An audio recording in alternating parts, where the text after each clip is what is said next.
여러분, 성경은 세상에서 가장 권위 있는 책입니다. 아멘. 맞잖아요. 근데 우리가 그걸 자꾸 잊어버릴 때가 많습니다.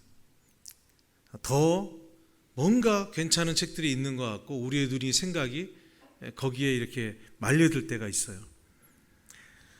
만약에 성경보다 더 권위 있는 책이 있다면, 혹시 있다면 저한테 소개시켜 주십시오. 저도 읽어보고 싶습니다. 제가 그런 분에게는 진심으로 사례하고 싶습니다. 그러나 저는 분명하게 말씀드릴 수 있습니다. 그런 일은 결코 없을 것입니다.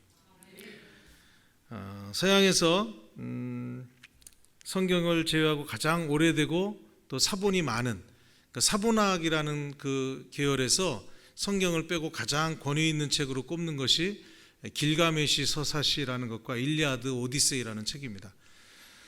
사본학에 있어서 사본이 하나라도 더 있으면 더 권위 있는 책을 치는데, 물론 성경은 뭐 비교도 안 되게 너무 많지만 이 길가메시 서사시나 일리아드 오디세이는 아주 사본이 600여 개나 되는 굉장히 대단한 책이기도 합니다. 그러나 그런 책들이 대부분 신화이고 이것들이 기록된 지는 오래되었어도 그것이 우리 인생의 지침을 이룰 수 있을 만큼 권위 있는 책으로 받아들여지진 않습니다. 그러나 성경은 하나님이 우리에게 주신 말씀입니다. 성령의 감동을 받은 이 성경의 기자들이 기록하신 그런 말씀들이고요.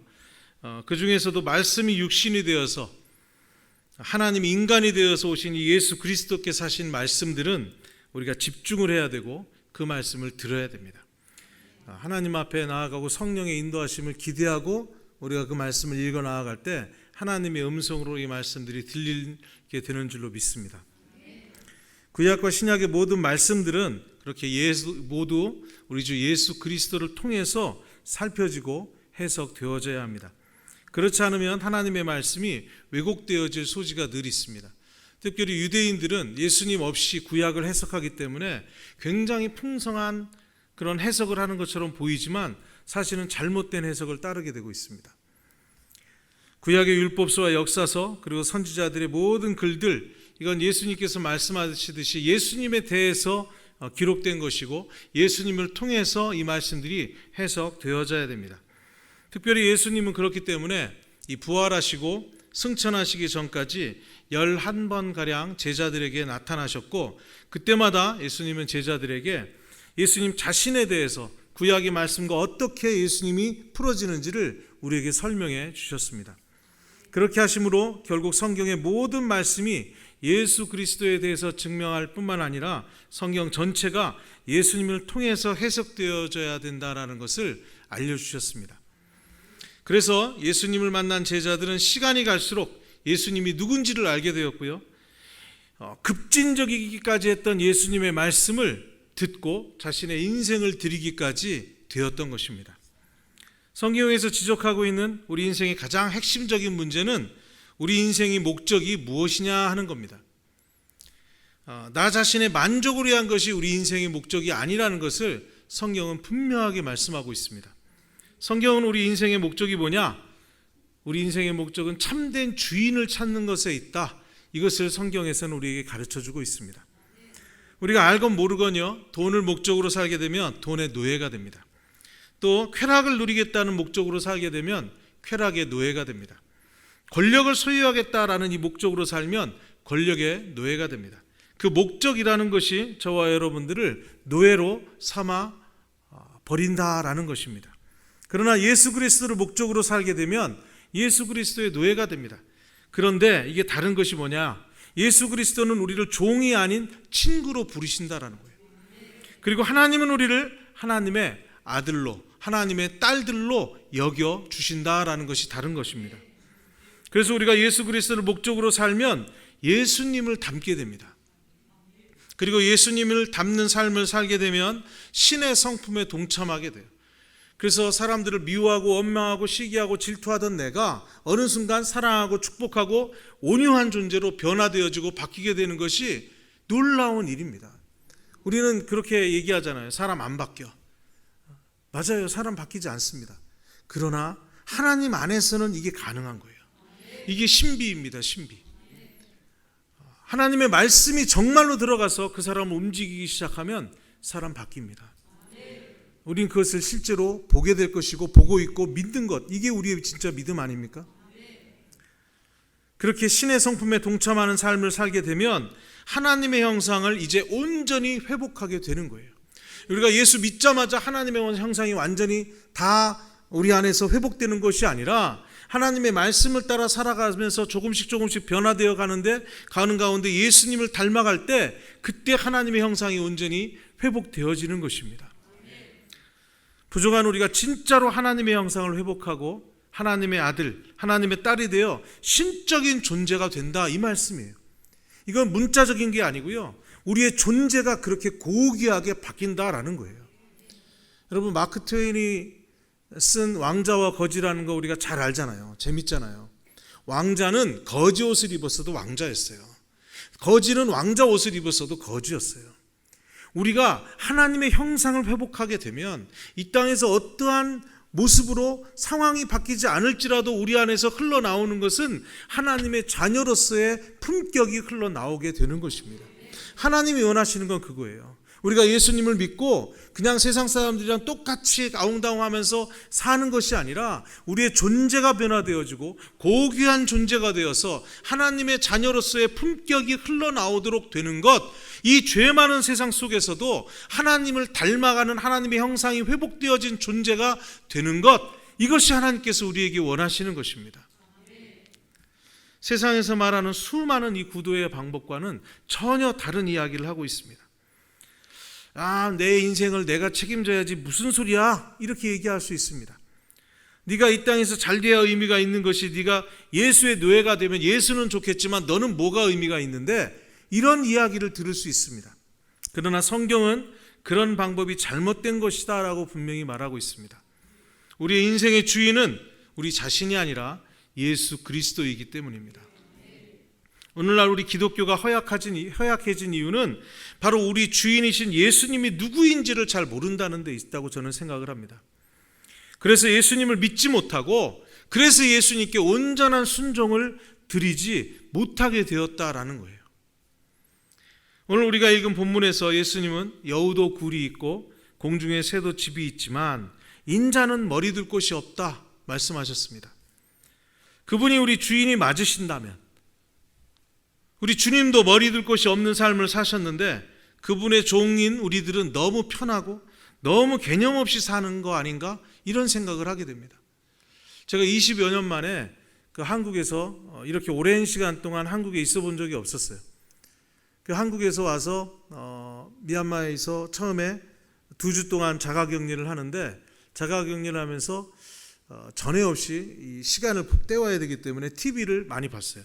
그래서 연애 프로그램을 보는데 제가 깜짝 놀라요. 이게 너무 당연한 건데 이게 충격으로 다가왔어요. 제가 알고 있던 연예인들이 너무 늙었어요. 깜짝 놀랐어요. 그리고 잘 알지 못하는 사람들이 막 다 가득했어요. 이게 너무 당연한 건데 충격으로 다가오더라고요. 시간이 많이 흘렀다는 것이죠.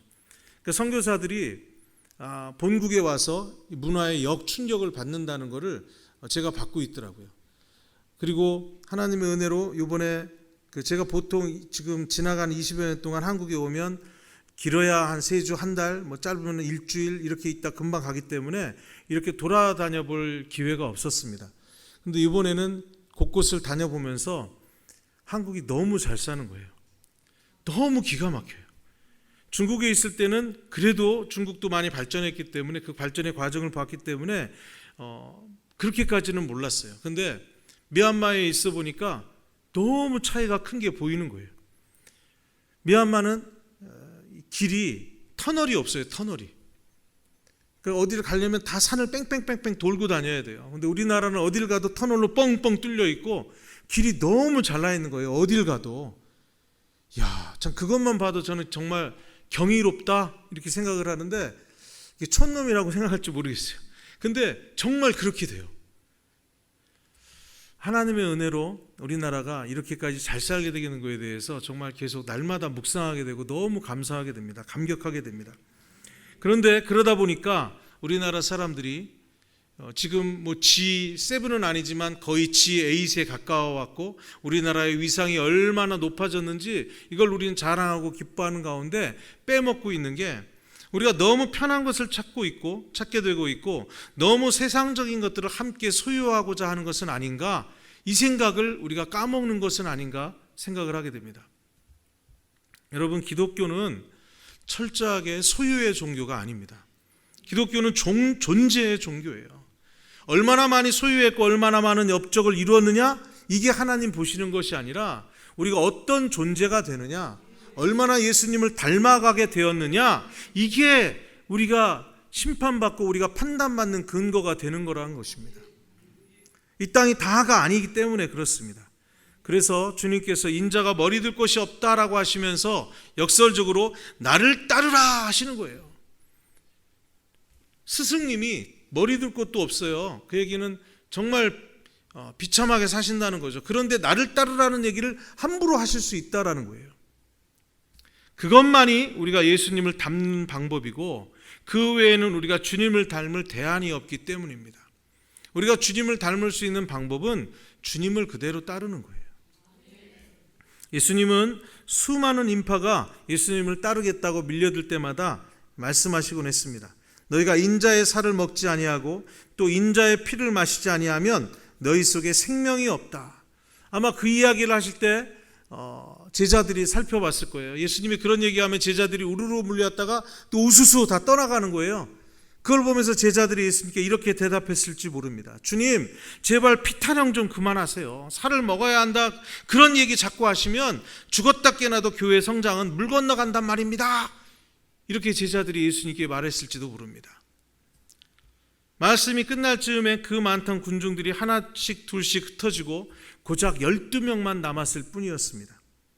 예수님은 대중들의 시선을 끄는 일에 그렇게 하실 수 있었지만 그렇게 안 하셨습니다. 이건 명명백백한 사실입니다. 그러나 예수님이 제시한 길만, 그 길만이 참된 부흥의 길이었습니다. 예수님의 초대를 받아들이자면, 예수님이 말씀하신 대로 살려면 군중들이 받아들일 수 있는 수준 이상의 것을 요구하셨기 때문에 그래서 많은 이들이 떠날 수밖에 없었습니다. 그렇지만 주님께서는 숫자에 연연하지 않으셨습니다. 대신 급진적인 메시지를 믿고 따랐던, 예수님을 따르는 나를 따르라 하신 예수님을 믿고 따랐던 몇몇에게 예수님께서는 집중하셨습니다. 그리고 철저하게 순종하는 그 소수를 사용하셔서 역사의 물줄기를 새로운 방향으로 바꾸시고 제국을 다스리시고 역사를 주관해 내신 것입니다.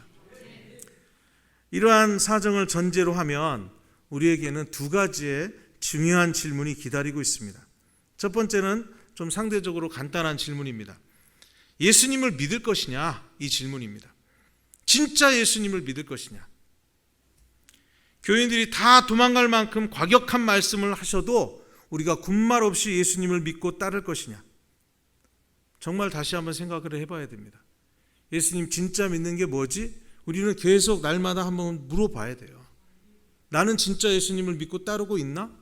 믿는 거라고 착각하고 있는 건 아닌가? 내 귀에 좋으면 은혜 받았고, 내 귀에 거슬리면 오늘 말씀은 아닌 것 같아? 이렇게 받아들이고 있는 것은 아닌가? 예수님을 왜 이렇게 부담스러운 말씀으로 따르라고 그러지? 이건 지워버려야지.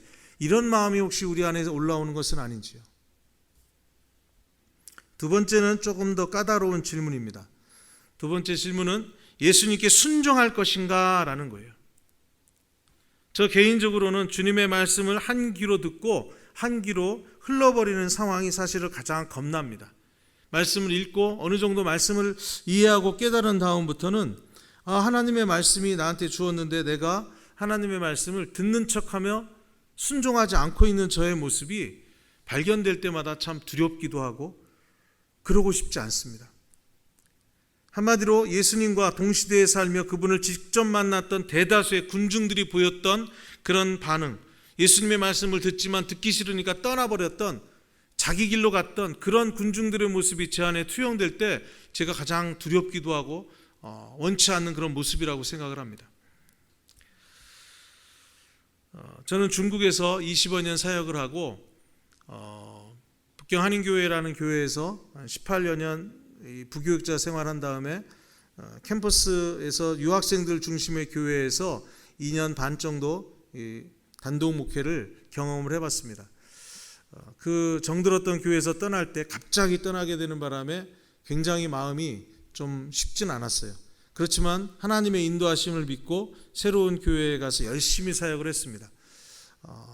열심히 사역을 해서 나름의 그런 부흥도 있고 또 거기에서 있었던 청년들의 삶이 변화되고 눈빛이 바뀌고 인생이 변하는 걸 체험하면서 하나님께서 놀라운 일을 이루시지 않을까? 이런 기대를 했었습니다. 그러던 중에 하나님이 이 공안을 통해서 행정 폐쇄 명령이 떨어지게 되고 갑자기 그 교회를 그만두게 되고 결국에는 중국을 떠날 수밖에 없는 상황이 펼쳐졌습니다. 하나님 나한테 왜 이러지? 하나님 저한테 왜 이러세요? 이런 생각이 솔직하게 들었어요. 그러면서 하나님 이럴 거면 왜 저를 중국으로 보내셨습니까? 그런 질문이 저한테 올라오게 됐습니다. 그리고 이럼에도 불구하고 내가 하나님의 길을, 하나님이 인도하시는 길을 간다고 한다면 나는 왜 이 길을 가야 될까? 이런 고민을 하게 되었습니다. 물론 저는 선교사의 삶을 살기로 결정했었고 하나님 앞에 나아가기로 했었던 것이 맞습니다. 그러나 제가 그 과정에서 다시 한번 생각을 하게 되고 결정을 하게 된 것은 바로 나그네 길을 가야 되는 거구나, 이것을 깨닫게 되었고 이 길을 가기로 작정을 했습니다. 그 길이 이 선교사의 삶이 사실 본질적으로 나그네의 삶인 거 맞습니다. 하지만 이 길의 본질은 중국 또는 미얀마 또 어디에 있는 것이 아니라 그리스도를 쫓아가는 길이라는 차원에서 바로 그런 의미의 나그네 길입니다. 그런 의미에서 이미 저와 같은 길을 가고 계시는 분들이 여기에도 계실 것입니다. 그렇기에 다시 한번 이 길에 여러분들을 초청합니다. 오늘 헌신 예배를 드리면서 제가 앉아서 조금 놀랐어요. 일반 제가 경험했던 교회 헌신 예배는 말만 헌신 예배고 형식적인 그런 것들이 많았거든요. 근데 제가 느끼기에 여러분들이 중심이 정말 하나님 앞에 더 나아가고자 하는 그런 중심들이 느껴졌고 하나님 앞에 다시 한번 헌신하겠다는 그런 결의들이 참 이렇게 느껴질 수 있었습니다. 하나님의 놀라운 은혜가 여러분들 안에서 다시 한번 주님의 초청에 응하게 되는 귀하고 복된 시간 되기를 소원합니다. 이 나그네 길이 바로 목포 하나교회 성도로서의 길이고 또한 예수 그리스도를 쫓아가는 길임을 믿습니다. 오늘날 우리가 그리스도를 쫓아간다고 하지만 성경에서 말하고 있는 길이 아닌 경우들이 있습니다. 복음이 아닌 길도 있습니다. 이제는 우리가 좌우간 결정을 해야 합니다. 진짜 예수님께서 말씀하신 나를 따르라, 그 길을 갈 것인가 아니면 말 것인가. 저는 여러분이 이 예수님과 동행하는 그 길을 함께 걸어가시게 되기를 소망합니다. 이 길은 이미 박성일 목사님이 걸어가고 계시는 길이고 같은 방향인 줄로 믿습니다. 이 길을 간다고 해서 모든 문제에 대한 해답을 주는 것이다라고 할 수 없습니다. 솔직하게 말씀드리면 해결책보다는 도리어 문제가 더 많이 나옵니다. 왜냐? 세상에서 원하는 길과 거슬리는 길이기 때문에 그렇습니다. 그러나 예수님께서 친히 밝히신 대로 그분이 하나님이시며 성경대로 주님의 약속에 한 점의 오류도 없음을 우리가 믿는다면 이 세상에 원하는 대로가 아니라 예수님께서 원하시는 대로의 삶이 참된 부흥의 길이고 하나님 나라를 확장하는 길이 된다는 것을 체험적으로 경험하게 될 것입니다. 제가 누가복음 14장 27절 세번역인데요. 누구든지 자기 십자가를 지고 나를 따라오지 않으면 내 제자가 될 수 없다. 예수님이 하신 말씀입니다.